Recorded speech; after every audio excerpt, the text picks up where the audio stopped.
Dopo lo stop per la morte di Berlusconi si è riunita la giunta regionale, i dettagli sui provvedimenti di rilievo approvati. Prossima seduta lunedì, Giuliana Micichè.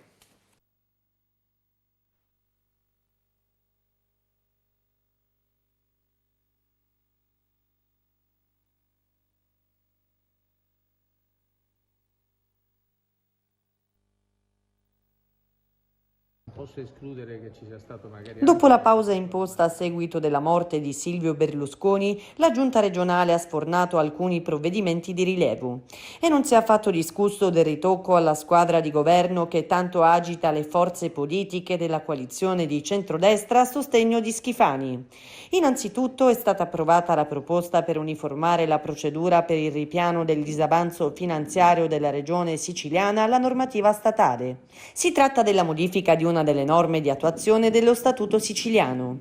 In particolare si sollecita la Commissione paritetica Stato-Regione a procedere all'abrogazione dell'articolo 7 del decreto legislativo 158 del 2019 in materia di armonizzazione dei sistemi contabili, dei conti giudiziari e dei controlli, dato che sullo stesso tema è intervenuto nello scorso dicembre il legislatore statale con un'identica norma.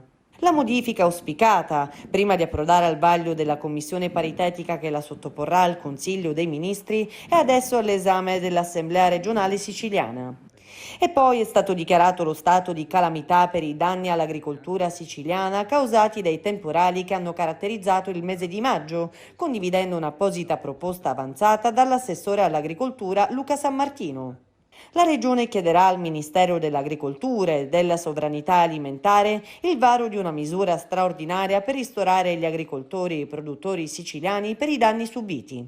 E poi ancora il governo Schifani si è occupato delle criticità connesse alle postazioni dirigenziali vacanti nel Dipartimento dell'Assessorato regionale ai servizi di pubblica utilità e ha approvato la programmazione delle risorse del 2018 e del 2019 per il fondo destinato alle persone con disabilità grave prive del sostegno familiare. Disco verde anche per il programma di sviluppo rurale PSR Sicilia 2014-2020 e per la proposta di programmazione per il fondo per le non autosufficienze annualità 2022-2024. Ok inoltre alla proposta formulata dall'assessore Alessandro Aricò per gli aiuti relativi alla concessione di contributi a sostegno dell'attività degli autotrasportatori del trasporto di merci su gomma per l'attraversamento dello Stretto di Messina.